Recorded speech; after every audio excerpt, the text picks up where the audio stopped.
আসসালামু আলাইকুম। একটি ভিডিও দেখলাম, সেখানে স্টার নিউজের একজন সাংবাদিক একটা রিপোর্ট করার জন্য ভিডিও অন করে ঢুকেছেন। এটা হচ্ছে বাংলাদেশ মেডিকেল বিশ্ববিদ্যালয়ের উপাচার্য এবং পরিচালক। ওনাকে উনি প্রথমেই সালাম দিয়েছেন, তারপরে তিনি কথা বলতেছেন। আমার এই কথাগুলো একটু পরে বলি, আসুন আগে আমরা ভিডিওটা দেখি। আসসালামু আলাইকুম। আপনি কোথেকে আসছেন? আমি কোথা থেকে এসেছি মানে কি মানে আপনাদের এই যে ইয়েটা, আপনাদের কি আগের কোনো পারমিশন নিয়ে আসছেন এখানে? যে আপনার প্রশ্নটা আমার পছন্দ হয়েছে, মানে কি ইস্যু আমাকে একটু বলেন। আপনাকে তো আমি স্যার সালাম দিলাম সুন্দর করে। হ্যাঁ, কিন্তু আপনি যে এখানে এই করবেন, প্রোগ্রামটা করতে তো আপনার অথরিটির পারমিশন নেই। অথরিটি তো আপনারা না দেওয়া হয়েছে আপনাকে আমি তো আমরা পারমিশন দেওয়া আপনি আমার ডিরেক্টরের সাথে কথা বলুন। আপনি একটা প্রেমিসিসে ঢুকতে হলে এখানে হেডের সাথে কথা বলতে হেডের সাথে কথা বলার জন্য তো আমি আপনি এখানে এসে একটা ভিডিও অন করে রাখছেন, জি প্রশ্ন করছেন যাতে এমন কথা বলি যাতে আপনারা দেখাবেন এটা মানুষকে, হ্যাঁ, তাই না? দেখাবো তো, অবশ্যই এটা তো দেখাবো। ভালো না, কি এটা ভালো? আপনি একটা নেগেটিভ একটা ইমপ্যাক্ট আনার চেষ্টা আমার করছেন। পজিটিভ অ্যাপ্রোচ আমি আসছিলাম। আপনি এসে ভিডিও অন করে ভিডিও অন করে আপনাকে কোনো আকাম করতেছেন? না, এই যে হেলথ বিটের অনেক সাংবাদিকের সাথে আমার পরিচয় আছে, হতে পারে ভাই। আপনাকে আমি আজকে প্রথম দেখলাম। আমি তো শুরুতে সালাম আমি আপনার দিয়েছি। সাথে কথা বলবো না। আপনার ঠিক আছে, আপনি যা রিপোর্ট আপনি এখন এই প্রিমিসিস থেকে যান। আপনাকে তো আমি সালাম না না, আমাকে সালাম দেওয়ার দরকার নেই। আপনি এখানে ভিডিও করছেন, that is offence. Without permitting anyone permission you can't video. আমি তাহলে এখানে আসলাম কিভাবে? সেটা আমি জানি না আপনি কিভাবে আসছেন, এটা ওই সাংবাদিক যেভাবে আসছে সেভাবে আসছেন আপনি যান। আমরা কেউ কথা বলবো না আপনার সাথে, উনি যে আপনি আমার- কথা বলবো না। আচ্ছা, উনি যে রেকর্ড করলো, কি record করলো? আমার পারমিশন নিছে? তা আপনি নিচ্ছেন, আপনি তো পারমিশন নেন নাই, তাহলে same। সেই জন্য উনি নিবে, সেই জন্য নিবে। BBC সাংবাদিক আছে, অনেক সাংবাদিকের সাথে বলছে আপনি একটা নতুন জার্নালিস্ট মনে হচ্ছে। আমি নতুনই। হ্যাঁ, এই জন্যই এই অবস্থা। আর সেটা আপনি ভিডিও অন করে রাখছেন কেন তাহলে? ভিডিও অন করে হ্যাঁ, অবশ্যই অবশ্যই আপনি আমাদের বলবেন যে কিন্তু আপনি ভিডিও অন করে রাখছেন কেন? আমি কি আপনার কোন অপারেশন থিয়েটারে ঢুকছি? বললে তো আমি স্টপ করব। আপনারা জান তাহলে আপনি তো স্যারকে বলবেন আরে আজই দেখ আপনারা। তো এখানে সাংবাদিক সাহেব তাদেরকে সালাম দিলেন এবং তাদের সাথে কথা বলতে চাইলেন, কিন্তু তারা কোনো মতেই তার সাথে কথা বলবেন না। কারণ তাদের প্রথম হুমকিটাই হচ্ছে, আপনি কার কাছে পারমিশন নিয়েছেন। তারা সাংবাদিককে প্রশ্ন করতেছে যে আপনারা কার কাছে পারমিশন নিয়ে এসেছেন। আপনি এখনো পারমিশন নেননি, তাহলে আপনি কেন ভিডিও অন করলেন? সেজন্য তিনি বলতেছেন যে আপনি কেন ভিডিও অন করেছেন, দ্যাট ইজ অ্যান অফেন্স। তিনি এই কথা বলতেছেন এবং এটা একটা গুরুতর অন্যায়, এহেন অপরাধ। মানে অন্যদের ভাষায় বোঝা যাচ্ছে এই বিশ্ববিদ্যালয়ের যারা উপাচার্য বা ডাক্তারগণ আছেন, পরিচালকগণ আছেন, তাদের ভাষায় বোঝা যাচ্ছে যে তার এই অপরাধের জন্য তাকে 302 ধারায় মানে শাস্তি দেওয়া যেতে পারে। আচ্ছা, এখন আমার প্রশ্ন, আমার জানার ইচ্ছাটা হচ্ছে সেইখানে, এই জিনিসটা আসলে ঘটেছে আমাদের সরকারের কারণে। আমাদের সরকার এই পারমিশনটা দিয়েই রেখেছে, মানে এই অনুমতিটা বা এই বিলটা তারা পাস করে রেখেছে যে কোনো প্রতিষ্ঠানে, সরকারি কোনো প্রতিষ্ঠানে সাংবাদিকদের ঢুকতে হলে আগে পারমিশন নিতে হবে, তারপরে তারা ভিডিও বা অন্যান্য যে কোনো কার্যকলাপ করতে হবে যদি তারা পারমিশন দেয়। ফর দ্যাট এক্সাম্পল, ঠিক এই মুহূর্তে একটা প্রতিষ্ঠানে, সরকারি একটা প্রতিষ্ঠান, আমি শুধু মেডিকেল বলবো না, সরকারি যে কোনো একটা প্রতিষ্ঠানে একটা এহেন গুরুতর অন্যায় কাজ চলতেছে, অবৈধ কাজ চলতেছে। এখন সেই মুহূর্তে যদি পরিচালকের কাছে যাওয়া হয় যে আমি একটা ভিডিও করতে চাই, এরকম ভাবে আমি জানতে পেরেছি, আপনি অনুমতি দেন, তো উনি তো যদি ওটার সাথে জড়িত থাকে, ওই অবৈধ কাজটার সাথে তো উনি যদি জড়িত থাকে, তাহলে কি উনি তাকে পারমিশন দেবে? আর যদি জড়িত নাও থাকে, তারপর উনি চিন্তা করবে যে এই প্রতিষ্ঠানের রেপুটেশন ঠিক রাখার জন্য ওই সাংবাদিকের সাথে তিনি ধানাই পানাই করবেন, সময় অতিবাহিত করবেন এবং যে কোনো ভাবে ইনফরমেশন পাস করে দেবেন ওই অবৈধ ব্যক্তিদের কাছে, যাতে করে ওনারা এখান থেকে তল্পিতল্পা গুটিয়ে দ্রুত চলে যায়। এবং সাংবাদিক সাহেব এসে কিছুই না পায়। বিশেষ করে মেডিকেল গুলোতে যে ধরনের অন্যায় কাজগুলো ঘটে, এখন সেখানে যদি পারমিশন নিয়ে যেতে হয় তাহলে তো দেখা যাবে একেবারে নিট অ্যান্ড ক্লিন, রোগীকে সুন্দর বিছানায় শুইয়ে রেখেছে, তাকে চিকিৎসা করতেছে প্রতিটা উম, ডাক্তারগণ, এবং তাদের সাথে যখন প্রশ্ন করা হচ্ছে বা তাদের কাছে যখন কোনো কিছু জিজ্ঞাসা করা হচ্ছে তখন তারা এত সুন্দর নম্র ভাবে বিনীত সুরে কথা বলবে যে মনে হবে যে এই ডাক্তারদের মতন ভদ্র লেজ বিশিষ্ট মানুষ আর পৃথিবীতে কোথাও নাই, যেটা বাংলাদেশেই শুধুমাত্র বসবাস করে। এখন এই যে সরকার এই কাজটি করে রেখেছে, এই বিলটাকে পাস করে রেখেছে, এটা কি কোনোভাবে বৈধ? এটা কি ঠিক হয়? যে কোনো প্রতিষ্ঠানের নিউজ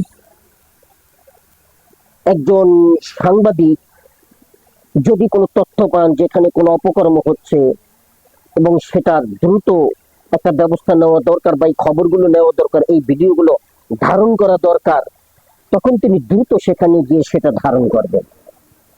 হয়তো সেই জন্য সেখানকার প্রমাণস্বরূপ তিনি তাদের সেখানকার কিছু লোক রাখতে পারেন, আবার নাও রাখতে পারেন। এটা ঘটনার পরিস্থিতির উপর ডিপেন্ড করবে সেটা কতটুকু কি করা যায়।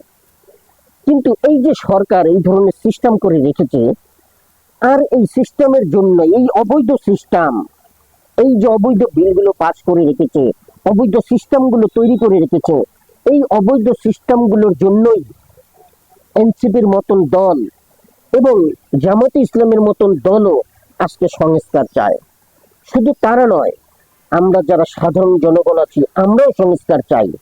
কিন্তু আমি বহুবার আমার অনেক ভিডিওতেই বলেছি, এক সরকার অনেক অপকর্ম করে যায়, কিন্তু পরবর্তী সরকার এসে দেখবেন ওই সরকারের আমলেই যারা বিরোধী দল ভূমিকা পালন করে তারা অনেক কথা বলে, এই আইন ঠিক না, সেই আইন ঠিক না, কালো আইন, অমুক আইন, তমুক আইন। কিন্তু সেই সরকারই যখন আবার ওই বিরোধী দল যখন সরকার গঠন করে তখন আর সেই আইন চেঞ্জ করে না।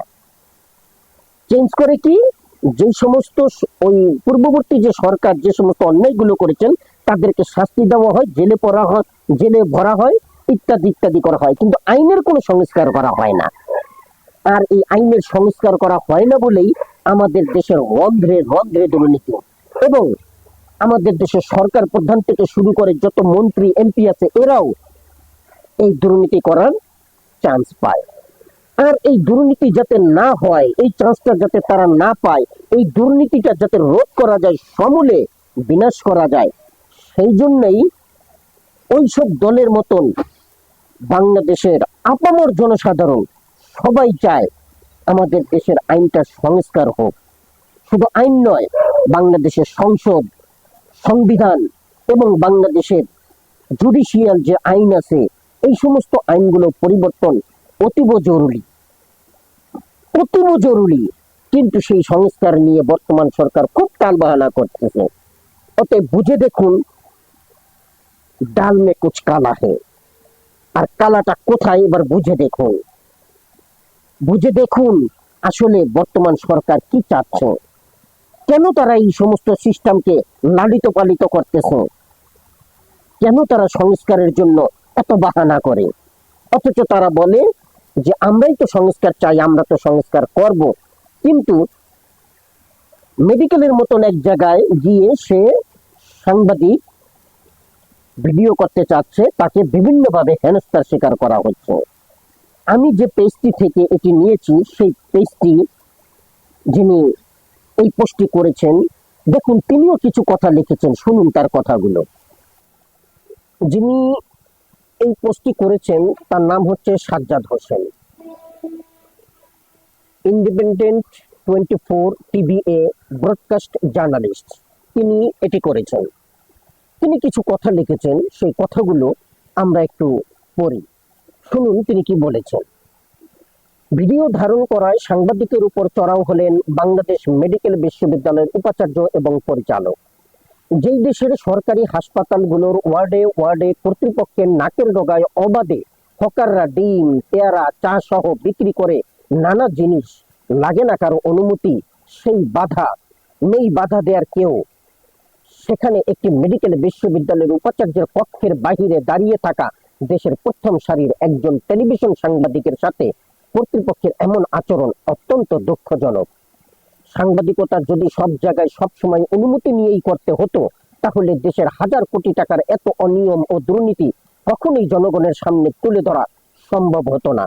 কারণ কেউ তো অনুমতি নিয়ে বলবে না যে আসেন আমরা দুর্নীতি জাতির সামনে তুলে ধরেন, আমাদের দুর্নীতি জাতির সামনে তুলে ধরেন। বাংলাদেশ মেডিকেল বিশ্ববিদ্যালয়ের উপাচার্যের সাথে পরিচালক এবং অন্যান্যদের মিটিং চলছিল। ব্যবস্থাপনা বিভাগের বাইরে দাঁড়িয়ে অপেক্ষা করছিলেন স্টার নিউজের সাংবাদিক। উপাচার্য বের হওয়ার পর অত্যন্ত বিনয়ের সাথে সাংবাদিক উপাচার্যকে স্যার সম্বোধন করে সালাম দিলেও তার জবাব দেননি মহোদয়।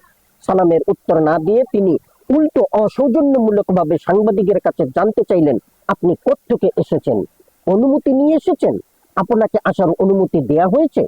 রাষ্ট্রের কোনো গুরুত্বপূর্ণ গবেষণাগার না, আইন শৃঙ্খলা বাহিনীর সদর দপ্তর না, সামরিক বাহিনীর কার্যক্রম না, কোনো হাসপাতালের অপারেশন থিয়েটার না, একটা মেডিকেল বিশ্ববিদ্যালয়ের ব্যবস্থাপনা বিভাগের বারান্দা, সেখানে প্রবেশ করায় এমন আচরণ।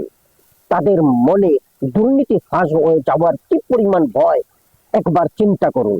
ভিডিও ধারণ করার কিভাবে সবাই মিলে চড়াও হলেন সাংবাদিকের উপর। আমি এমন আচরণ মেনে নিতাম যদি মিটিং চলাকালীন হঠাৎ কারো অনুমতি ছাড়াই তিনি ভিতরে প্রবেশ করতেন, বা বের হওয়ার পর হুট করে উল্টাপাল্টা কোনো প্রশ্ন করতেন।